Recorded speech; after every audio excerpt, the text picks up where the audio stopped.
हाय बच्चों, कैसे हो तुम सब। स्वागत है तुम सभी का इस नए वीडियो में। और इस वीडियो में हम लोग देखने वाले हैं trigonometry part 2। Part 1 I hope तुम सभी लोगों ने देख लिया होगा एंड वो सारी ही चीजें तुम्हें समझ में आ गई होंगी जो उस पार्ट में मैंने एक्सप्लेन की थी। इसी के साथ अब हम कंटिन्यू करते हैं इस चैप्टर में आगे, और अभी हम देखने वाले हैं ट्रिग्नोमेट्रिक फंक्शंस के बारे में। तो यहाँ पे अगेन तुम लोग का सिलेबस अपना एक बार फिर से देख लो। मैं सारे वीडियोस में दिखाता चलूंगा ताकि तुम लोग को आइडिया रहे कि तुम्हें कौन कौन से चैप्टर्स अभी पढ़ने हैं। हम लोग पढ़ रहे हैं ट्रिग्नोमेट्री चैप्टर्स। बाकी शुरुआत के 2 चैप्टर्स मैं ऑलरेडी करा चुका हूँ जो कि तुम्हें हमारी मैथ्स की प्लेलिस्ट में मिल जाएंगे एंड उस प्लेलिस्ट का लिंक तुम्हें नीचे डिस्क्रिप्शन में मिल जाएगा। फिलहाल के लिए हम ट्रिग्नोमेट्री पे आते हैं। ट्रिग्नोमेट्री में अभी तक हम एंगल्स एंड आर्क लेंथ ये वाला टॉपिक कंप्लीट कर चुके हैं फर्स्ट पार्ट में। सेकंड पार्ट में अब हम बात करने वाले हैं ट्रिग्नोमेट्रिक फंक्शंस की। अब हम करेंगे ये। थर्ड पार्ट में ग्राफ्स की बात होगी और फिर प्रूविंग वाले टफ जो क्वेश्चंस होते हैं जो क्लास 11th के लेवल के अकॉर्डिंग के हैं वो हम करेंगे लास्ट वाले पार्ट में। फिलहाल इस वाले वीडियो में भी जो अभी हम पार्ट 2 करने वाले हैं ट्रिग्नोमेट्रिक फंक्शंस का, इसमें भी हम लोग प्रूविंग क्वेश्चंस करेंगे एंड साथ में वो भी चीजें डिस्कस करेंगे जो इस बार क्लास 11th में तुम्हारे लिए नई है। तो यहाँ पे सबसे पहले हम बात कर लेते हैं अपने बेसिक्स की, basics of trigonometry. Trigonometric functions होते क्या हैं एक्चुअल में।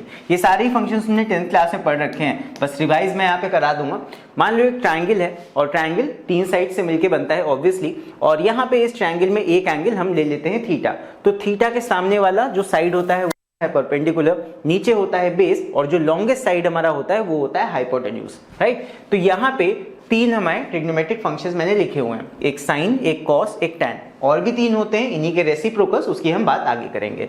तो साइन, कॉस, टैन, इनका हम कैसे रेशियो निकालते हैं, कौन कौन से साइड्स के रेशियो होंगे। बहुत ही आसान तरीका है, तुम लोगों ने पढ़ा भी होगा, तुम लोग के टीचर्स ने बताया होगा दैट एक होता है पाकिस्तान भूखा प्यासा और अपॉन हिंदुस्तान हरा भरा। तो यहाँ पे देखो साइन थीटा हो गया perpendicular upon hypotenuse, cos theta हो गया बेस अपॉन हाइपोटेन्यूज, और टैन थीटा हो गया परपेंडिकुलर अपॉन बेस। तो इस तरह हम रेशियो निकाल सकते हैं। और भी कई तरीके होते हैं, पंडित बद्री प्रसाद हरर बोले, तो याद रखने के तरीके हैं। बाकी तुम ऐसे भी याद रख सकते हो, कोई एक लाइन याद कर लोगे तो कभी इसमें कंफ्यूजन नहीं होगा। ठीक है, आई थिंक क्लियर है इतना। अब यहाँ पे इन्हीं तीनों के रेसिप्रोकल रिलेशंस भी होते हैं। 3 तो हो गए, साइन कॉस टैन, इनके रेसिप्रोकल्स होते हैं cot, sec and cosec. Cot reciprocal होता है टैन का, सेक रेसिप्रोकल होता है कॉस का, एंड कोसेक रेसिप्रोकल होता है हमारा साइन का। तो ये टोटल मिला के 6 ट्रिग्नोमेट्रिक फंक्शंस होते हैं, और इन्हीं 6 के 6 ट्रिग्नोमेट्रिक फंक्शंस को ही हम बेसिकली सॉल्व करते हैं। तो चलो इनके बारे में और कुछ देखते हैं। अब यहाँ पे टैन और कॉट का एक और रिलेशन होता है। बेसिकली टैन का रिलेशन याद रख लो, इसका तुम्हें याद हो जाएगा आसानी से। टैन होता है sine upon cos, tan theta is equal to sine theta upon cos theta. बहुत ही इंपॉर्टेंट रिलेशन है, कई जगह पे तुम्हें प्रूविंग क्वेश्चन में इसको यूज करना पड़ेगा। तो टैन का ऐसे होता है, तो टैन का रेसिप्रोकल कॉट है, यानी कि कॉट में यही चीज रिवर्स हो जाएगी, कॉस अपॉन साइन हो जाएगा। तो ये होते हैं कोशेंट रिलेशंस। ये भी तुम लोगों ने क्लास 10 में पढ़ रखे हैं, अभी तक कुछ नया नहीं है। अब क्लास 10 में तुमने 3 आइडेंटिटीज पढ़ी थी, याद करो। पहली आइडेंटिटी कौन सी होती है, sine square theta plus cos square theta is equal to 1। मतलब कहीं पे भी तुम्हें सेम एंगल के लिए अगर sine square plus cos square मिल रहा है, दैट मींस उसका वैल्यू 1 होगा। बहुत ही इंपॉर्टेंट आइडेंटिटी है, इंपॉर्टेंट है, तीनों है, लेकिन ये तीनों ही आइडेंटिटी तुम पढ़ चुके हो क्लास 10 में, बस मैं रिवाइज करवा रहा हूँ। फिर है 1 plus tan square theta is equal to sec square theta. ये कैसे आती है, हम फर्स्ट इक्वेशन को यहाँ पे डिवाइड कर देते हैं कॉस स्क्वायर थीटा से, और ये इक्वेशन बन जाती है। इसका प्रूफ तुम्हारी बुक में दिया हुआ है, प्रूफ देखने की जरूरत नहीं, बिकॉज प्रूफ कभी भी पूछा नहीं जाता है। इसके ऊपर क्वेश्चंस आएंगे, बट डायरेक्टली ये कैसे बनी इक्वेशन, इसका प्रूफ नहीं पूछा जाता है कभी एग्जाम में। फिर है 1 plus cot square theta is equal to cosec square theta. तो ये 3 तुम्हारी बेसिक आइडेंटिटीज हैं जो कि क्लास 10th में तुमने पढ़ी थी, और जितनी भी प्रूविंग क्वेश्चंस होती थी वो सारी इन्हीं के ऊपर बेस्ड होती थी। लेकिन अब क्लास 11th में इनके ऊपर तो प्रूविंग आएंगी ही आएंगी, और साथ में और भी एडवांस लेवल वाली प्रूविंग क्वेश्चंस भी पूछी जानी है। तो थोड़ा बेल्ट टाइट कर लो अपनी। चलो आगे बढ़ते हैं। अब यहाँ पे देखो पहला क्वेश्चन है प्रूव दैट। एक प्रूविंग क्वेश्चन करते हैं, थोड़ा सा तुम्हारा रिकैप हो जाएगा क्लास 10 का। देखो यहाँ पे है tan A plus sec A minus 1, tan A minus sec A plus 1 is equal to 1 plus sine A upon cos A. तो ये प्रूविंग का क्वेश्चन है, एंड ऐसे क्वेश्चंस तुमने क्लास 10 में बहुत सारे किए होंगे। बस हाँ, ये बात अलग है, क्लास 11 का क्वेश्चन है, तो थोड़ा सा इसका एक लेवल अप है, यानी कि इसमें तुम्हें थोड़ा ज्यादा दिमाग लगाना पड़ेगा कि हमें इसमें कैसे इसको सॉल्व करना है। बेसिकली काम वही है, प्रूव करना है, यानी कि LHS इक्वल टू RHS करना है। तो हम स्टार्ट करते हैं इसको करना, देखते हैं कैसे होगा ये। सबसे पहले हम ले लेते हैं LHS। तो LHS हमारा क्या है, इसको मैं नोट डाउन कर लूंगा। यहाँ पे है tan A plus sec A minus 1 upon, यहाँ पे नीचे है tan A minus sec A plus 1, ये है। अब यहाँ ऐसा क्या किया जाए कि ये कन्वर्ट होके RHS जैसा कुछ बन जाए। तो डायरेक्टली तो हम यहाँ कुछ काम नहीं कर सकते, लेकिन एक चीज मुझे दिख रही है जो हम कर सकते हैं, ट्राई करके देख सकते हैं। देखो जरूरी नहीं है जब भी प्रूविंग क्वेश्चन तुम सॉल्व करोगे, जरूरी नहीं है कि पहली बार में ही जो तुम अप्रोच लगाओ उसी से ही तुम्हारा फाइनल RHS बन के आ जाए, बट हम ट्राई तो कर सकते हैं ना। तो यहाँ पे हम ट्राई करेंगे। देखो यहाँ पे जो मुझे न्यूमरेटर में ये 1 दिख रहा है, इसकी जगह हम कुछ चेंज कर सकते हैं। एक आइडेंटिटी होती है 1 plus tan square theta is equal to sec square theta. ये आइडेंटिटी अभी हमने देखी थी, क्लास 10 में तुम लोग पढ़ चुके हो, 3 आइडेंटिटीज में से ये एक होती है।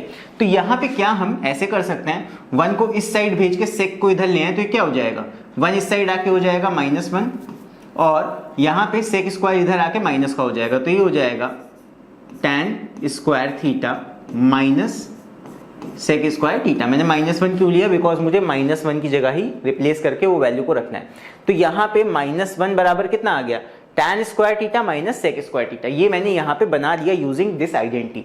अब हम -1 की जगह पे, अगर +1 होता तो हम +1 को इधर ही रखते, tan को उधर लेके जाते, बट यहाँ पे हमें -1 का वैल्यू चाहिए था, इसलिए मैंने इस तरह करा है। अब यहाँ पे -1 की जगह हम यही वैल्यू उठा के रख देंगे, तो ये क्या हो जाएगा, ये कुछ ऐसे बन जाएगा, it will become tan A plus sec A, और -1 की जगह हम ये पूरा रख देंगे, ये हो जाएगा plus tan square theta minus sec square theta. ये हो गया 1 की जगह पे।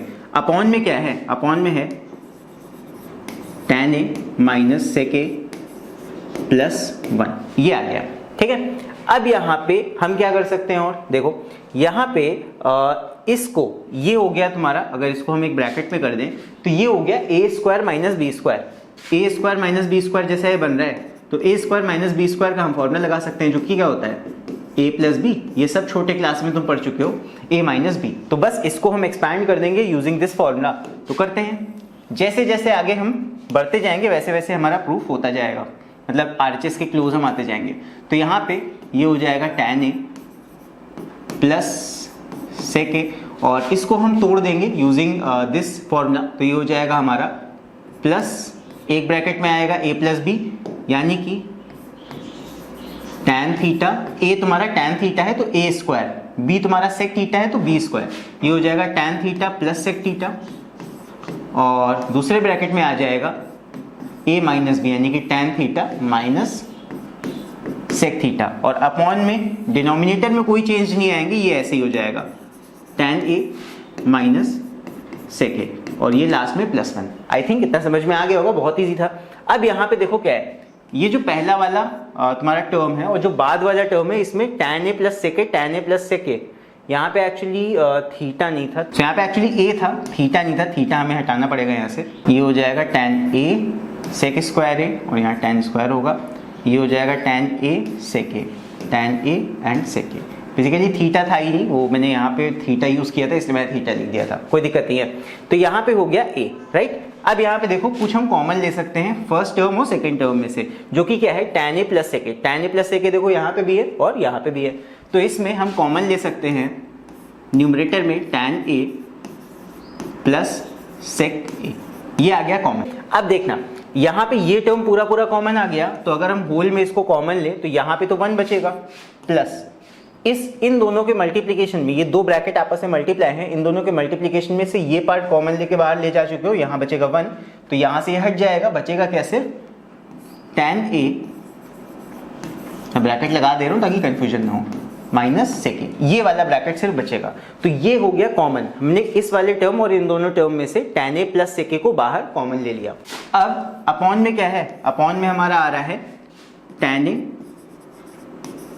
प्लस सेक A प्लस 1, तो यहाँ पे अब क्या है 1 plus tan A minus sec A, तो नीचे देखो tan A plus sec A plus 1, तो अगर हम इसको थोड़ा सा अरेंज करके लिख लें तो ये क्या बन जाएगा, देखो ये हो जाएगा तुम्हारा tan A plus sec A, ये हो जाएगा माइनस, ठीक है। अब यहाँ पे अगर हम इसको सही से लिख लें तो ये क्या बन जाएगा, ये हो जाएगा tan A देखो प्लस का है, tan A minus sec A, और ये आगे प्लस 1, बस मैंने अरेंज कर दिया है, थोड़ा सा ऐसे लिख दिया है। डिनोमिनेटर में क्या है, अब देखना डिनोमिनेटर में हमारा है tan A minus sec A plus 1, इसको भी मैं ब्रैकेट में कर दिया। अब जरा ध्यान दो, न्यूमरेटर में ये चीज और डिनोमिनेटर में ये चीज पूरी पूरी कॉमन आ गई है, यानी कि हम इन दोनों को, ऊपर ये मल्टीप्लाई में है तो ऑब्वियस सी बात है हम इसको कैंसिल कर सकते हैं। तो नीचे का ये पूरा डिनोमिनेटर और ऊपर ये वाला ब्रैकेट वाला टर्म ये पूरा कैंसिल आउट हो जाएगा। तो हमारे यहाँ पे क्या बचेगा, इसको थोड़ा सा ऊपर कर देते हैं। अब यहाँ पे सिर्फ बचेगा पहला वाला टर्म, यानी कि tan a plus sec a। लेकिन क्या ये हमारा RHS है? अगर क्वेश्चन को देखें एक बार, क्वेश्चन देख लो यहाँ पे, क्वेश्चन में ये चीज तो हमें नहीं प्रूव करनी थी। यहाँ पे 1 plus sine A upon cos ए ये हमको प्रूव करना था। तो जैसा कि मैंने बताया कि अक्सर क्या होता है क्वेश्चन में हमें tan वगैरह कुछ मिल जाता है तो हम tan की जगह पे क्या रखते हैं, साइन अपॉन कॉस। तब करके देखते हैं कि यहाँ पे हमारा जो प्रूफ में कहा गया था वो आता है कि नहीं। तो यहाँ पे tan a की जगह हम क्या रख सकते हैं, साइन अपॉन कॉस। तो tan की जगह रखेंगे, tan a की जगह sign A upon cos A. tan को हमने ब्रेक कर दिया साइन बाय कॉस में, प्लस सेक को भी ब्रेक कर लो, ये हो जाएगा 1 अपॉन कॉस। सेक का रेसिप्रोकल कॉस होता है, ठीक है। तो बस ये बन गया। अब ये यहाँ पे डिनोमिनेटर सेम है तो ये हो जाएगा 1 plus sine A upon cos A. Add कर दो इसको सिंपल, तो ये हो गया 1 प्लस, चाहे साइन ए प्लस 1 लिखो चाहे 1 प्लस साइन ए लिखो, बात एक ही है, अपॉन कॉस ए। अब क्या ये वही चीज़ है जो हमसे प्रूफ करने के लिए कही गई थी? एक बार देख लो, ये क्वेश्चन में यही चीज हमसे प्रूफ करने के लिए कही गई थी, 1 plus sine A upon cos ए, यही हमें बनाना था। और यहाँ पे ये चीज बन के आ गई है, यानी कि हमारा RHS बन के आ गया है। तो हम फाइनली लिख देंगे इज इक्वल टू RHS, और जैसे ही LHS बराबर RHS हो जाता है वहां पे टीचर क्या लिख देता है, हेंस प्रूव्ड। सो यहाँ पे हमारा क्वेश्चन प्रूव हो गया है। सो इस तरह ही हम क्वेश्चंस को प्रूव करेंगे। जैसे जो हमारा LHS दिया होगा हम उसको देखेंगे, उसमें हम क्या क्या चेंजेस कर सकते हैं, क्या क्या चीजें रख सकते हैं ट्रिग्नोमेट्रिक फंक्शंस के हिसाब से, वो सारी चीजें हम रखते जाएंगे एंड एट द एंड हमारा यहाँ पे इस तरह कुछ प्रूव होके आ जाएगा। सो यही हमें हर क्वेश्चन में करना है, कोई फिक्स रूल नहीं होता यहाँ पे प्रूविंग का, बस तुम्हें LHS को RHS के बराबर लाना है। बस वहां पे हर स्टेप पे तुम्हें सही चीजें लगानी है, ऐसा नहीं है तुम कुछ भी लगा दोगे। अगर ट्रिग्नोमेट्रिक फंक्शंस के तुम्हें रूल्स पता है, बस वही रूल्स का इस्तेमाल करके तुम यहाँ पे प्रूव कर दोगे इस तरह, राइट। आई होप समझ में आ गया होगा ये क्वेश्चन। चलो अभी बढ़ते हैं नेक्स्ट क्वेश्चन की तरफ और देखते हैं इस वाले क्वेश्चन को। देखते हैं इस तरह का क्वेश्चन कैसे अप्रोच करेंगे हम। तो यहाँ पे है प्रूफ, और इस बार अंडर रूट में दे दिया गया है। और यहाँ पे ध्यान रखना, कभी भी ऐसे प्रूविंग क्वेश्चन होगा तो हम अंडर रूट दूसरी तरफ नहीं भेज सकते हैं। यहाँ पे ही हमें कुछ ऐसा करना पड़ेगा कि इसको हम LHS को ही RHS के बराबर बना दें। ऐसा मत करने बैठ जाना कि रूट को उधर कर देना, स्क्वायरिंग बोथ साइड कर देना, वो गलत तरीका होता है। तो यहाँ पे जो भी हमें LHS में दिया है इसी को लेके चलते हैं। अभी देखते हैं ये कैसे होगा। तो LHS हमारा क्या दिया हुआ है, इसको कॉपी करेंगे एक बार। ये है sec square theta plus cosec square theta, ये है हमारा क्वेश्चन। अब यहाँ पे इसको हमें चेंज करके tan और cot में बनाना है। तो यहाँ tan और cot तो हमें कहीं दिख ही नहीं रहा है, तो ऑब्वियस सी बात है हमें सेक और कोसेक को चेंज करना पड़ेगा tan और cot में पहले। तो यानी कि सेक को tan में कैसे बदले, कोई डायरेक्ट रिलेशन तो होता नहीं है, लेकिन यहाँ पे हम एक आइडेंटिटी का यूज कर सकते हैं जो हमने पढ़ी थी अभी पीछे। आइडेंटिटी क्या थी, 1 plus tan square theta is equal to sec square theta. तो यहाँ पे सेक स्क्वायर थीटा की जगह हम क्या रख सकते हैं, 1 प्लस tan स्क्वायर थीटा। उसी तरह कोसेक स्क्वायर की भी हमने आइडेंटिटी पढ़ी थी, क्या थी, 1 plus cot square theta is equal to cosec square theta. ये भी आइडेंटिटी हमने पढ़ी थी। तो यहाँ पे इन्हीं दोनों वैल्यूज को हम रख देंगे यहाँ पे, देखते हैं। तो ये हो जाएगा, अंडर रूट लगा रहेगा। सेक स्क्वायर की जगह हम रख देंगे, सेक स्क्वायर थीटा की जगह 1 प्लस tan स्क्वायर थीटा, और कोसेक स्क्वायर थीटा की जगह हम क्या रख सकते हैं, 1 प्लस कॉट स्क्वायर थीटा। ये हो गया। अब यहाँ पे ये क्या बन जाएगा, ये बन जाएगा हमारा 1 प्लस 1 2 हो जाएगा, तो प्लस 2 मैं लास्ट में लिख देता हूं, और यहाँ पे हो जाएगा tan square theta plus cot square theta. ये हो गया। यहाँ पे एक चीज देखो, यहाँ पे a square plus b square plus 2, अगर यहाँ पे हम कुछ ऐसा बना लें, a square plus B square plus 2ab, अगर ऐसा कुछ बन जाता तो ये क्या बन जाता है, ये बन जाता है a प्लस बी का होल स्क्वायर। लेकिन यहाँ पे सिर्फ हमारे पास में 2 है, a भी नहीं है यहाँ पे। तो यहाँ पे एक चीज ध्यान दो, अगर यहाँ पे a क्या है, tan है, tan थीटा, b क्या है, cot थीटा। तो जो tan होता है, tan थीटा होता है और cot थीटा होता है, ये दोनों आपस में एक दूसरे के रेसिप्रोकल होते हैं। अगर यहाँ पे cot थीटा को तुम चेंज करोगे तो 1 अपॉन tan थीटा आएगा जो कि कैंसिल हो जाएगा। तो एक रूल याद रखना, that tan theta multiply by cot theta बराबर होता है 1। ये रूल होता है। ये कैसे आया, क्योंकि cot tan का रेसिप्रोकल है, तो आपस में tan और cot कैंसिल आउट हो जाते हैं, बचता है क्या 1। तो यहाँ पे ध्यान रखना 2 के आगे अगर तुम्हें यहाँ पे मल्टीप्लाई बाय 1 पहले लिख दो, ठीक है, कोई दिक्कत नहीं है। नेक्स्ट लाइन पे हम क्या करेंगे, इस 1 की जगह पे ले आएंगे ये tan स्क्वायर थीटा। अभी अपने आप से हम पैदा नहीं कर रहे हैं, लेकिन हाँ प्रूविंग के लिए हमें इसका यूज करना पड़ेगा इस टेक्निक का। तो यहाँ पे 1 की जगह हम क्या लिख देंगे, tan इंटू कॉट, क्योंकि हमें यहाँ पे ए बी की भी जरूरत है। तो ये हो जाएगा tan theta cot theta. Obvious ही बात है, tan थीटा कॉट थीटा आपस में कैंसिल आउट होकर क्या बन जाएगा 1। तो यहाँ पे हमने जो स्टेप किया है इससे कोई भी चीज वॉयलेट नहीं हो रही है, या हमने कुछ गलत स्टेप नहीं कर दिया, ये सॉल्व होकर वैसे भी 1 हो जाता। तो यहाँ पे ये हमने बना लिया, तो ये क्या बन गया a square plus B square plus 2ab। अब यहाँ पे हम होल स्क्वायर का फॉर्मूला लगा देंगे, तो ये क्या बन जाएगा, ये हो जाएगा हमारा अंडर रूट पहले लगा रहेगा, और इसके अंदर बनेगा a क्या है tan थीटा, b क्या है यहाँ पे cot थीटा, और इसी का होल स्क्वायर का फॉर्मूला हमने बना लिया है, तो ये बन गया होल स्क्वायर। अब यहाँ पे हम क्या करेंगे, होल स्क्वायर और अंडर रूट को कैंसिल आउट कर देंगे, ये क्या बन जाएगा, ये निकल के आएगा सिर्फ tan theta plus cot theta. और यहाँ पे क्वेश्चन में देख लो यही चीज हमें प्रूफ करके लानी थी, equal to tan theta plus cot theta. तो बस यहाँ पे हमारा RHS आ गया है, यहाँ लिखेंगे इक्वल टू RHS, और ये हो जाएगा hence proofed. So I hope समझ में आ गया होगा ये क्वेश्चन भी। बस यही चीज है, जब भी क्वेश्चन तुम्हारे सामने आएगा तुम्हें यही सोचना है कि LHS को RHS हम कैसे बनाएं, क्या क्या चीज वहां लगा सकते हैं, क्या टेक्निक हम यूज कर सकते हैं। तो ये टेक्निक्स तुम्हें तभी समझ में आएंगी तब जब तुम ज्यादा से ज्यादा क्वेश्चंस की प्रैक्टिस करोगे। तो प्रूविंग जितने क्वेश्चंस तुम प्रैक्टिस कर लो उतने कम है, एटलीस्ट 40-50 क्वेश्चन जब तुम प्रैक्टिस करोगे तब जाके तुम्हें कॉन्फिडेंस आएगा सारे प्रूविंग क्वेश्चन को कर लेने का। तो यहाँ पे जितने टाइप्स के प्रूविंग क्वेश्चन हो सकते हैं उतने ज्यादा से ज्यादा प्रैक्टिस करो। एंड यहाँ पे एक क्वेश्चन जो है ये मैं तुम्हें होमवर्क दे रहा हूँ, ये क्वेश्चन तुम लोग अपने आप से ट्राई करना। स्टार्टिंग में बता देता हूँ यहाँ पे कैसे होगी। यहाँ पे जो LHS है इसमें देख रहे हो डिनोमिनेटर में 1 माइनस tan a है, तो इस 1 माइनस tan a को एक काम करना sin a upon cos a करके LCM ले लेना, ये हो जाएगा cos स्क्वायर a, और अपॉन में 1 माइनस tan a की जगह लिख देना sin a upon cos a, इस तरह। और उसके बाद नीचे भी LCM ले लेना, तो ये हो जाएगा cos स्क्वायर a अपॉन में ये हो जाएगा cos a माइनस साइन ए, और अपॉन में cos a आएगा जो कि ऊपर जाके क्यूब हो जाएगा फिर। तो ये बन जाएगा कुछ, ये पहले वाले टर्म को मैंने करा है, इसी के साथ आगे वाला टर्म लिखते चलना। तो इतना मैंने बता दिया है, अब आगे इसको अपने आप से करना, इसको LHS equal to RHS prove करके देखना। अगर कर ले जाते हो तो मतलब प्रूविंग क्वेश्चंस तुमसे आसानी से हो जाएंगे। एंड अगर ये क्वेश्चन नहीं सॉल्व हो पाता है तो मुझे कमेंट लिख के जरूर बताना, ताकि मैं नेक्स्ट पार्ट में जब भी वो वीडियो बनाऊंगा तो वहां पे और भी ज्यादा प्रूविंग टाइप के क्वेश्चंस को इंक्लूड करने की कोशिश करूंगा। ठीक है, चलो अभी बढ़ते हैं नेक्स्ट क्वेश्चन की तरफ। नेक्स्ट हमारा क्वेश्चन है ये, अब ये भी है तो एक प्रूविंग टाइप क्वेश्चन, लेकिन यहाँ पे हमें आइडेंटिटीज का इस्तेमाल नहीं करना है, यहाँ पे हमें रेडियन वाले एंगल्स को समझ के हमें प्रॉपर यहाँ पे वैल्यूज को प्रूफ करना है, सारी वैल्यूज को एड अप करके LHS इक्वल टू RHS हमें प्रूफ करके दिखाना है। तो यहाँ पे हमें एंगल्स को पहली बात तो समझना है, जो क्लास 11 में तुम्हारे लिए नया है वो है रेडियंस। रेडियंस की मदद से तुम्हें कैसे समझोगे यहाँ पे कितने एंगल की बात हो रही है।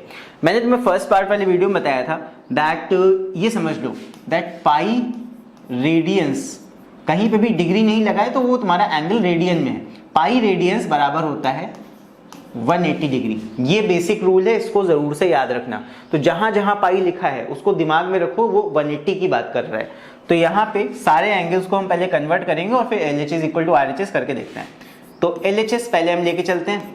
LHS क्या है देखो, यहाँ पे है 4 साइन पाई बाय 6, पाई मतलब 180, 180 को 6 से काटो कितना आएगा, 6 3 जा 18, यानी कि पहला जो ये एंगल दिया है ये तुम्हें दिया है साइन 30 डिग्री का, राइट। समझ में आया? तो पाई मतलब होता है 180 डिग्री, 180 को 6 से काटोगे 30 आ जाएगा, तो साइन 30 की यहाँ पे बात कर रहा है, यही हमें समझते चलना है। फिर मल्टीप्लाई बाय साइन स्क्वायर, इसी के आगे है साइन स्क्वायर। साइन स्क्वायर के अंदर क्या एंगल है, पाई बाय 3, पाई का मतलब 180, तो 180 को 3 से काटोगे कितना आएगा, ये आ जाएगा 60, तो ये हो जाएगा तुम्हारा साइन स्क्वायर 60 ये वाला, plus 3 cos pi by 3, pi by 3 यानी 180 बाय 3 यानी कि 60 डिग्री, ये हमें करते चलना है साथ साथ। फिर उसके बाद है tan पाई बाय 4, 180 बाय 4 करोगे तो 180 बाय 4 करोगे, डिवाइड कर लो 4 बार, तो ये हो जाएगा तुम्हारा 45, डिवाइड करके देख लेना 180 बाय 4। फिर उसके बाद plus cosec square pi by 2, तो 180 बाय 2 कितना आएगा, ये हो जाएगा तुम्हारा 90 डिग्री। ठीक है, सब जगह डिग्री जरूर लगा देना जहां जहां हमने एंगल लिखा है, ये हो गया।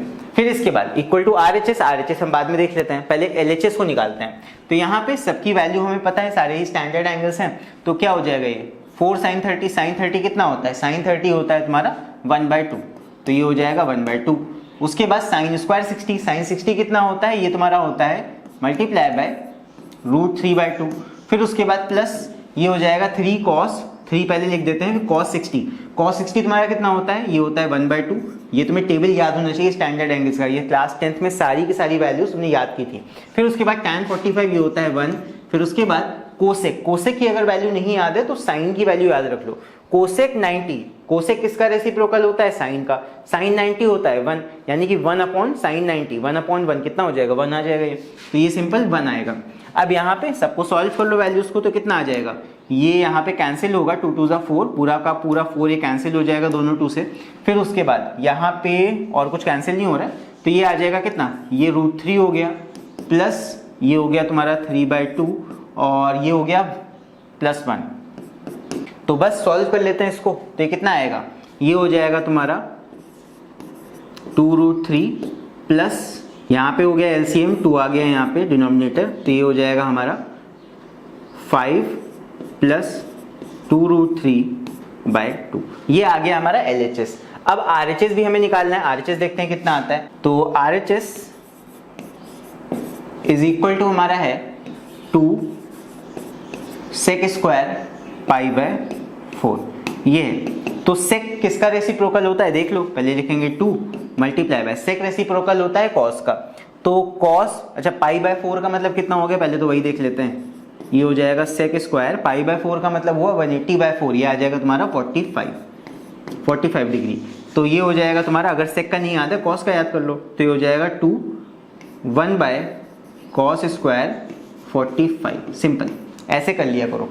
अब यहाँ पे cos 45 की वैल्यू कितनी होती है, वो होती है 1/√2, तो ये हो जाएगा 2 मल्टीप्लाई बाय 1/√2 आएगा, 1/√2, तो √2 ऊपर जाएगा, फिर स्क्वायर भी होगा पूरे का बिकॉज cos स्क्वायर है, तो ये हो जाएगा 2, तो ये कितना आ गया, ये तो 4 आ गया। अब यहाँ पे मतलब ये पार्ट हमने कुछ गड़बड़ निकाला है, इसको चेक करते हैं। अब ये मतलब ये सही नहीं आया है, तो ये तो 4 आ गया, इसको देखते हैं। यहाँ पे 4 sin 30, ये तो ठीक है। फिर उसके बाद मल्टीप्लाई बाय sin स्क्वायर 60। अच्छा यहाँ पे हमने गड़बड़ किया था, यहाँ पे मैंने स्क्वायर नहीं लगाया है, ये मिस्टेक हो गया, यहाँ स्क्वायर नहीं लगाया था। √3/2 क्योंकि sin स्क्वायर 60 है, तो यहाँ पे इसका स्क्वायर भी लगेगा, राइट। और यहाँ पे तो स्क्वायर का कोई मतलब नहीं, 1 का स्क्वायर 1 ही होता, तो यहाँ पे ये गलती हो गई थी, इसको दोबारा से कर लेते हैं इतना पार्ट। अब यहाँ पे इसको सॉल्व करते हैं, ये कितना आ जाएगा, 2 से काट दो इसको, ये हो जाएगा 2 2 4, तो ये आ जाएगा 2 इंटू √3 का स्क्वायर करोगे 3 आ जाएगा, 2 का स्क्वायर होगा 4 आ जाएगा, प्लस ये हो जाएगा तुम्हारा 3/2 और प्लस 1, ठीक है।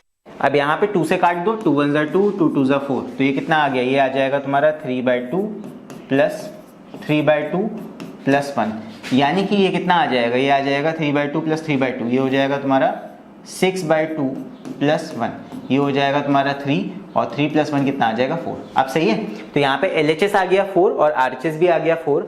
सो since LHS is equal to RHS, तो हमारा क्या हो गया, शो दैट प्रूव्ड हो गया, हेंस प्रूव्ड।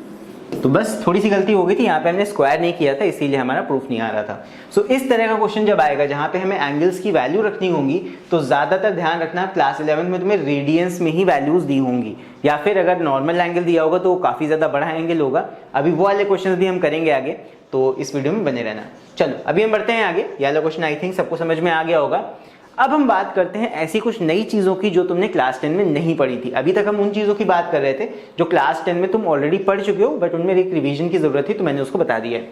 अब यहाँ पे कौन सी नई बातें हैं जो कि ट्रिग्नोमेट्री के बारे में हमें समझनी है। जैसे कि फॉर एग्जाम्पल, जैसे अगर साइन के अंदर हम एक नेगेटिव एंगल देते हैं तो साइन का वैल्यू नेगेटिव हो जाता है। ये बात याद रखना कि जैसे sine of minus some angle है, जैसे साइन -90 है तो माइनस साइन लग जाएगा पूरे साइन की उस वैल्यू पे, मतलब साइन एक्स को जब तुम सॉल्व करोगे तो वहां नेगेटिव साइन की वैल्यू आएगी, राइट। लेकिन कॉस में ऐसा नहीं होता, कॉस के साथ उल्टा है। कॉस में अगर तुम नेगेटिव एंगल भी देते हो तब भी कॉस पॉजिटिव वैल्यू ही तुम्हें लाके देगा। जैसे कॉस -90 तुम लिखोगे तब भी जो वैल्यू आएगा वो पॉजिटिव ही आएगा लास्ट में। तो ये दो बातें याद रखना, अगर इन दोनों का ये रूल तुम्हें याद है तो बाकी सबका तुम आराम से निकाल सकते हो, किसमें माइनस लगेगा किसमें नहीं लगेगा।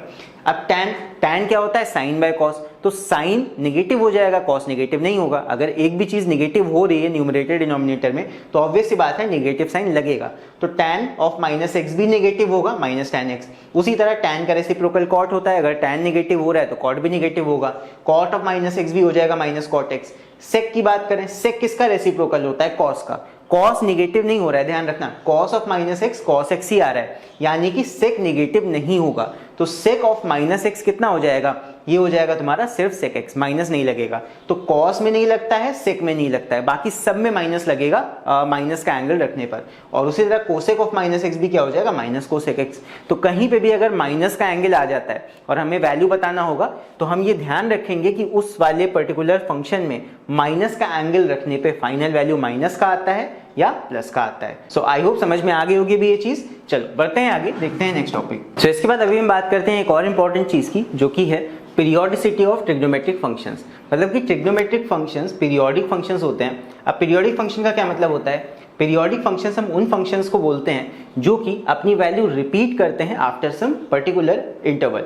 जैसे कि फॉर एग्जांपल जो तुम्हारा साइन होता है वो हर 2n पाई यानी कि 2 पाई इंटरवल पे अपनी वैल्यूज को रिपीट करता है। इसका मतलब ये कि कहीं पे अगर तुम इस फॉर्म का साइन का फंक्शन देख रहे हो, साइन के अंदर 2n पाई टाइप का कुछ लिखा हुआ है और प्लस x है, तो इस पूरे टर्म का जो वैल्यू होगा वो बराबर होगा जस्ट साइन x के।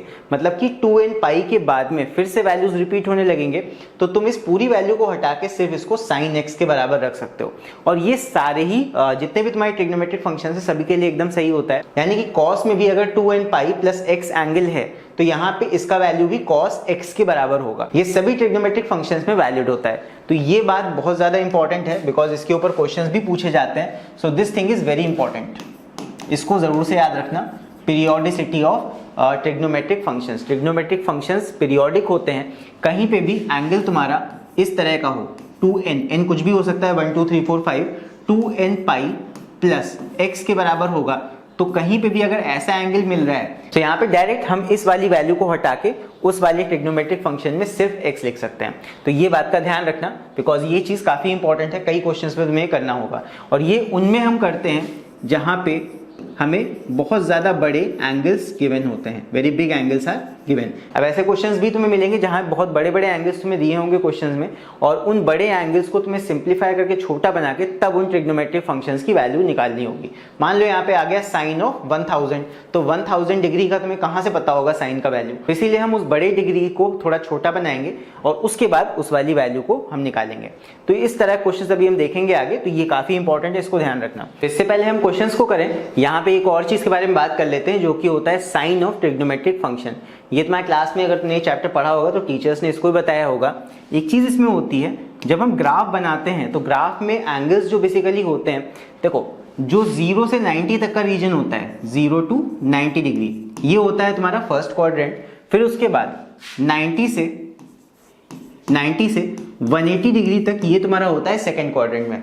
फिर इसके बाद में 180 डिग्री से 270 डिग्री तक ये तुम्हारा होता है थर्ड क्वाड्रेंट, और 270 डिग्री से 360 डिग्री तक ये तुम्हारा होता है फोर्थ क्वाड्रेंट। तो इस तरह हम यहाँ पे अपने पूरे एंगल्स को 4 क्वाड्रेंट्स में बांट देते हैं बेसिकली ग्राफ पे। तो यहाँ पे फर्स्ट क्वाड्रेंट में अगर एंगल तुम्हारा इतने से इतने तक का है तो हम कहते हैं यहाँ पे दैट सारे ही तुम्हारे ट्रिग्नोमेट्रिक फंक्शंस आर पॉजिटिव। यहाँ पे हम कौन कौन से हमारे ट्रिग्नोमेट्रिक फंक्शंस उस पर्टिकुलर एंगल की रेंज में पॉजिटिव वैल्यू देंगे, हम उसकी बात कर रहे हैं। तो यहाँ पे सारे ऑल ट्रिग्नोमेट्रिक फंक्शंस तुम्हारे यहाँ पे पॉजिटिव वैल्यू देते हैं। इसके बाद अगर सेकंड क्वाड्रेंट की बात करें तो सेकंड क्वाड्रेंट में हमें सिर्फ साइन एक पॉजिटिव वैल्यू देता है, थर्ड क्वाड्रेंट में टैंजेंट एक पॉजिटिव वैल्यू देता है, एंड लास्ट फोर्थ क्वाड्रेंट में जो कॉस होता है वो हमें पॉजिटिव वैल्यू देता है। तो इसको याद रखने का बहुत सिंपल एक तरीका है, ये याद कर सकते हो, ऐड शुगर टू कॉफी। ये तुम्हारी बुक में ही मेंशन होगा, इस तरह तुम इसको याद कर सकते हो, ऐड शुगर टू कॉफी, बस एक सीक्वेंस में चलना। सो फर्स्ट क्वाड्रेंट में ऑल ट्रिग्नोमेट्रिक फंक्शंस यानी कि साइन कॉस टैन और सारे उनके रेसिप्रोकल्स भी सब पॉजिटिव होंगे, ऑल आर पॉजिटिव। यहाँ सिर्फ साइन पॉजिटिव होता है सेकंड क्वाड्रेंट में, थर्ड क्वाड्रेंट में सिर्फ टैंजेंट पॉजिटिव होता है, और फोर्थ क्वाड्रेंट में कॉस ये पॉजिटिव होता है। तो यहाँ पे पॉजिटिव की हम बात कर रहे हैं, पॉजिटिव। कौन कौन से ट्रिग्नोमेट्रिक फंक्शंस पॉजिटिव होंगे उस पर्टिकुलर क्वाड्रेंट के रीजन में। क्वाड्रेंट का मतलब यहां से लेके यहां तक के एंगल की। और ध्यान रखना यहां पे सिर्फ यहां से यहां तक के एंगल्स की बात नहीं है, जब एंगल्स बड़े होते हैं तब भी तुम्हें देखना होगा वो किस क्वाड्रेंट में आ रहे हैं। ठीक है, तो इसको तुम कंप्लीट करके देख सकते हो, यानी कि 360 से बड़ा भी एंगल अगर होगा तो हमें देखना होगा कि वो कौन से क्वाड्रेंट में आ रहा है, तब हम चेक करेंगे कि हमारा वो पर्टिकुलर जो ट्रिग्नोमेट्रिक फंक्शन है वो पॉजिटिव है या फिर नेगेटिव है। ठीक है, ये आगे भी काम आएगा, अभी फिलहाल के लिए इसको यहीं पे छोड़ते हैं। नेक्स्ट अभी हम देखते हैं एक ऐसा क्वेश्चन जहां पे हमें एक बहुत बड़े एंगल का टेंजेंट का वैल्यू निकालना है, tan ऑफ 19π/3। तो ये काफी बड़ा एंगल है, यानी कि हमें इस एंगल को छोटा बना के इसकी वैल्यू निकालनी पड़ेगी। देखते हैं कैसे निकलेगी ये। यहाँ पे हम यूज करेंगे जस्ट जो मैंने तुम्हें बताया था 2nπ वाला तरीका, उसका यूज करके हम यहाँ पे वैल्यू को निकालेंगे। ये हमने फॉर्मूला भी देखा था कि सारे ही ट्रिग्नोमेट्रिक फंक्शंस एक पर्टिकुलर पीरियड के बाद में अपनी वैल्यूज को रिपीट करते हैं। तो यहाँ पे इस फॉर्मूला का हम यूज करेंगे, यहाँ टेंजेंट है तो हम tan का फॉर्मूला का यूज करेंगे। दैट tan के अंदर अगर हम कुछ इस तरह का फॉर्म बना लें 2nπ + x, तो ये बराबर हो जाएगा tan x के। ठीक है, अब यहाँ भी यही चीज समझना, तुम्हें 19π/3 ये बहुत बड़ा एंगल है और इस बड़े एंगल का हम डायरेक्ट वैल्यू नहीं निकाल सकते, तो इसको हम चेंज करेंगे थोड़ा सा 2nπ के टर्म में। कैसे चेंज करेंगे, देखो चेंज करने का तरीका क्या होता है। अगर हमें इसको ऐसा बनाना है तो पहले तो इसको चेक करो कि कितना होगा। ये हो जाएगा 19 × 180, पाई की जगह 180 रख के एक बार देख लेते हैं कितना ये एंगल आएगा। ये हो जाएगा 6 3 = 18 और 0। उसके बाद में इसको मल्टीप्लाई कर लेते हैं 19 से, तो ये हो जाएगा तुम्हारा एक 0 लग जाएगा। 6 9 = 54, 5 कैरी और 6 1 = 6, ये हो जाएगा 1140। तो 1140 डिग्रीज हमारा आ रहा है। अब देखो जो 2π होता है, 2π का मतलब कितना, 2π होता है तुम्हारा 360 डिग्री के बराबर। तो अब सोच के देखो 360 डिग्री को हम कितने टाइम्स करेंगे जो कि 1140 के आसपास ही आ जाए। तो कितने टाइम्स करेंगे, देखो 2 टाइम्स करते हैं तो कितना आता है, 2 टाइम्स करेंगे 2 0 0, 6 2 = 12 और 1 3 2 = 6 7, 720 आया। अगर हम 360 को 3 टाइम्स करें तो ये हो जाएगा 3 0 0, 6 3 = 18, 1 कैरी, 3 3 = 9 10, 1080। तो अब इसके ऊपर अगर हम जाएंगे, अगर 4 टाइम्स करेंगे तो ऑब्वियसली 1140 से हम ऊपर निकल जाएंगे। तो हाँ, ज्यादा 3 टाइम्स हम ले सकते हैं। 2nπ में n की वैल्यू 3 तक जा सकते हैं। इस तरह हम चेक कर लेंगे पहले कि 2nπ में n हम कितना ले सकते हैं ज्यादा से ज्यादा। तो यहाँ पे इसको अगर हम बदलें तो यहाँ पे ये कुछ हो जाएगा tan, और यहाँ पे हो जाएगा 2 × 3 × π। तो ये हो जाएगा 2 × 3 × π, 2nπ, n की जगह मैंने 3 रख दिया इस फॉर्म का बनाने के लिए। अब यहाँ पे क्वेश्चन ये है कि आगे यहाँ क्या रखा जाए, x की जगह पे। ठीक है, तो वही अभी हमें निकालना पड़ेगा पहले। तो चलो निकाल लेते हैं, डायरेक्ट ये नहीं होगा, पहले हमें निकाल के देखना पड़ेगा कि यहाँ पे क्या वैल्यू रखें कि ये इसके ही बराबर है। तो ये करने के लिए हमें रफ वर्क में करना पड़ेगा कुछ ऐसा काम। देखो पहले तुम्हें ये तो निकालना ही पड़ेगा अलग से। ये हो जाएगा 2 3 = 6π, तो ये हो गया 6π + x = 19π/3। अब चेक करो x की वैल्यू कितनी यहाँ रखी जाए, इसको सॉल्व करके। ये रफ वर्क में तुम्हें काम करना पड़ेगा। अब यहाँ पे सॉल्व करते हैं इसको। ये हो जाएगा x will be equal to 19π/3 - 6π। तो ये आ जाएगा हमारा 6 3 = 18, 19π - 18π / 3। ये कितना आ गया, ये आ जाएगा π/3। यानी कि x की वैल्यू कितनी आ गई, π/3। यानी कि यहाँ पे हमें लेना पड़ेगा π/3। ये बन गया सिंपल। अब यहाँ पे 2nπ ये बन गया, ये x ये बन गया, यानी कि इस फॉर्म का ये बन गया। तो यूजिंग दिस फॉर्मूला, यहाँ पे तुम चाहो तो लिख सकते हो using tan 2nπ + x = tan x।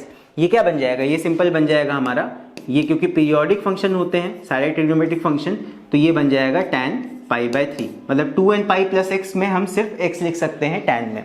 तो बस tan π/3, π/3 क्या होता है, 180/3 कर लो। तो ये हो जाएगा तुम्हारा tan 180/3। तो ये हो जाएगा कितना, tan of 60 degree. 60 degree tan की वैल्यू कितनी होती है, ये होती है √3। तो √3 वैल्यू आएगा, यानी कि इस बड़े एंगल का भी जो वैल्यू होगा वो √3 ही होगा। क्यों, बिकॉज जो tan 60 की वैल्यू है आगे जाके वो फर्दर रिपीट होगी जाके आगे। सो 1140 डिग्री पे भी, यहाँ पे भी इसकी वैल्यू √3 ही होगी, बिकॉज सारे ही जितने ट्रिग्नोमेट्रिक फंक्शंस हैं ये अपनी वैल्यूज रिपीट करते हैं आगे। इनकी वैल्यू हमेशा नहीं बढ़ती है, एक पर्टिकुलर इंटरवल पे रहेगी, फिर वैसी ही सेम आगे भी होगी, फिर ऐसी सेम आगे होगी। तो इसीलिए ये पीरियोडिक फंक्शंस होते हैं। अभी चलो इसी तरह का एक और क्वेश्चन करते हैं। यहाँ पे हमें बताना है साइन का वैल्यू, लेकिन किस साइन का वैल्यू। पहली बात तो नेगेटिव एंगल है, -11/3π ऐसा कुछ है। तो ये भी एक बड़ा एंगल है, तो पहले हमें इसे छोटे एंगल में कन्वर्ट करना पड़ेगा, तब जाके हम इसका वैल्यू निकाल पाएंगे। चलो निकालते हैं इसको। तो यहाँ पे ये हो जाएगा साइन, और यहाँ पे भी वही हमें करना पड़ेगा, पहले चेक करना पड़ेगा ये एंगल कितना बड़ा है। यहाँ पे 2n पाई में हम ज़्यादा से ज़्यादा कितना रख सकते हैं। तो ये जितना भी काम ये बता रहा हूँ ये रफ वर्क में तुम कर सकते हो। पहले तो चेक करो ये कितना बड़ा एंगल है, निगेटिव चाहो तो मत लो, 11 अभी के लिए ये हो जाएगा 11 इंटू 180/3। चेक कर लो, ये हो जाएगा 6 3 ज़ा 18 0, तो ये आ जाएगा 0 और 6 1 ज़ा 6 6 1 ज़ा 6, यानी कि ये 660 डिग्री की बात कर रहा है यहाँ पे अंदर, और माइनस का एंगल है वो बात की बात है। तो यहाँ पे इतना एंगल ये आ गया। तो यहाँ 2n पाई में हम कितना ले, ज्यादा ज्यादा जो इसके करीब तक जा सके, करके देखते हैं। तो हमें 2 पाई का कुछ ऐसा मल्टीपल चाहिए। 2 पाई मतलब कितना, 2 पाई का मतलब होता है 360। 360 का हमें कुछ ऐसा मल्टीपल चाहिए जो इस एंगल के आसपास का हो। तो यहाँ पे पहली बात तो ये माइनस का एंगल है, तो हम इससे ऊपर भी जा सकते हैं। देख लो, ये हो जाएगा 360 इंटू 2 कितना, 2 0 ज़ा 0, 6 2 ज़ा 12 और 1 3 2 ज़ा 6 7, 720 आ गया। तो 720 हम ले सकते हैं। 720 में कुछ माइनस करेंगे तो ये आ जाएगा, क्योंकि यहाँ माइनस का एंगल है तो हम इस एंगल से बड़े तक भी जा सकते हैं। पिछले वाले में यहाँ पॉजिटिव एंगल था तो वहां पे हमें इससे छोटा ही एंगल लेना पड़ रहा था, यहाँ पे हम इससे बड़ा एंगल भी ले सकते हैं। देखना समझना यहाँ कैसे। तो इतना करके हमें ये तो पता लग गया कि यहाँ पे n का वैल्यू हमारा 2 जाएगा मैक्सिमम।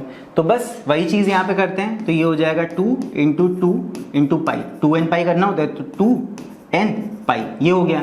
अब इसमें प्लस x बराबर हमें कितना लाना है, हमें लाना है -11/3। ये जब करेंगे तभी तो हमें पता लगेगा 2n pi plus x, x की जगह क्या रखना है। और यहाँ पे एक और बात का ध्यान रखेंगे हम, दैट यहाँ पे ये जो 2 होगा ये माइनस का होगा। क्यों, बिकॉज यहाँ पे हमारा जो ये पर्टिकुलर एंगल है माइनस का है। तो ये कितना आ जाएगा, ये आ जाएगा -4 पाई। ये माइनस का 2 है, ध्यान रखना ये चीज़, यहाँ ब्रैकेट में नहीं लगा देता हूँ। चलो ये माइनस का 2 होगा, तो ये आ जाएगा -4 pi plus x is equal to -11/3 pi. ये आ गया। अभी हम इसको सॉल्व अगर करें, x इज इक्वल टू -11/3, ये 11 है एक्चुअली, 11/3 पाई, और ये जाके उधर हो जाएगा +4 पाई। इसको सॉल्व कर लेते हैं, कितना आएगा, ये हो जाएगा तुम्हारा 4 3 ज़ा 12 पाई -11 पाई अपॉन 3 प्लस बीच में होगा, तो ये हो जाएगा -11 + 12, तो ये आएगा तुम्हारा π/3। x का वैल्यू यहाँ हमें कितना लेना है, π/3। तो बस इसको लिख देते हैं। ये क्या आ जाएगा, पहले तो 2n पाई में ये लिख दो, 2 इंटू -2 पाई, 2n पाई हो गया, n चाहे तुम्हारा निगेटिव हो वो भी चलता है, प्लस π/3।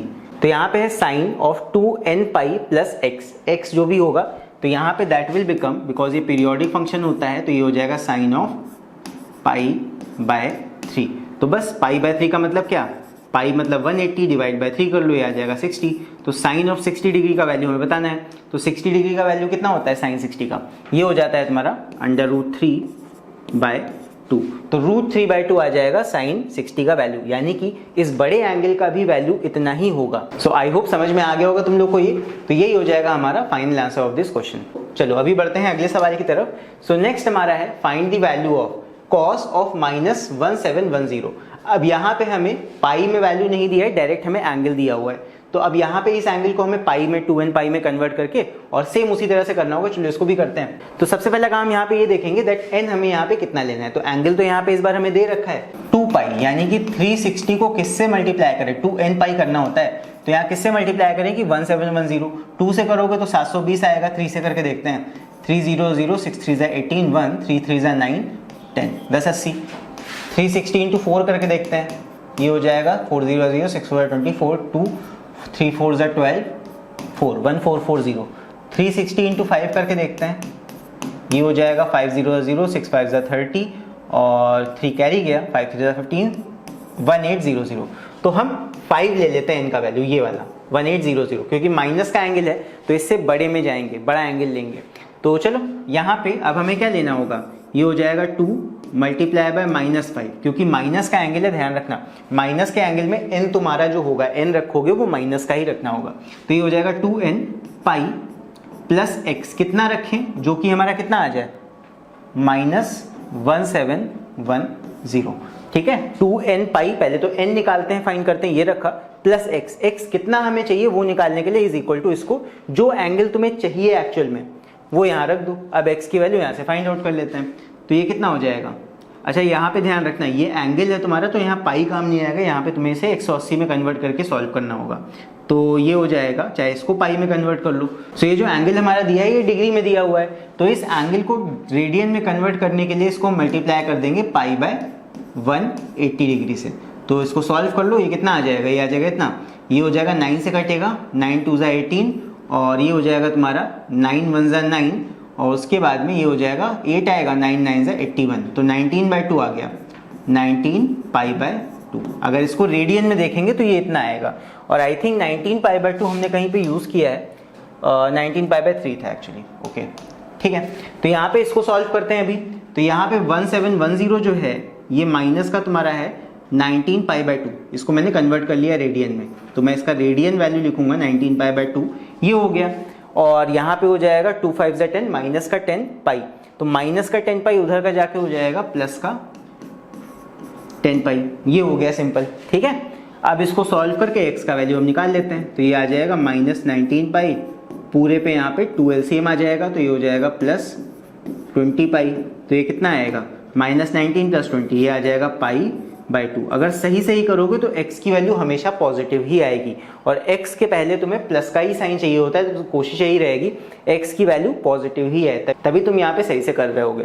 तो x की वैल्यू आ गई पाई बाय 2, यानी कि cos हम क्या लिख सकते हैं, हम इसको लिख सकते हैं 2 × -5 और पाई, प्लस x की जगह क्या ले लेंगे पाई बाय 2, जो हमने सॉल्व करके x की वैल्यू निकाली है, ये आ गया। अब बस यहाँ पे भी पीरियोडिक फंक्शन है कॉस का, तो यहाँ पे इतने इंटरवल के बाद ये वैल्यू रिपीट करता है हर बार, तो यानी कि इसको तुम सिंपली ले सकते हो cos पाई बाय 2, ये बड़े एंगल को हमने छोटे में कन्वर्ट कर दिया है। तो बस cos पाई बाय 2 की वैल्यू हम बताएंगे, पाई बाय 2 कितना होता है, पाई बाय 2 होता है तुम्हारा 90 डिग्री, 180 को 2 से डिवाइड कर लो, 90 डिग्री आ गया, तो cos 90 की वैल्यू कितनी होती है, ये होती है 0, cos 90 होगा 0, यही हो जाएगा हमारा फाइनल इस क्वेश्चन का आंसर।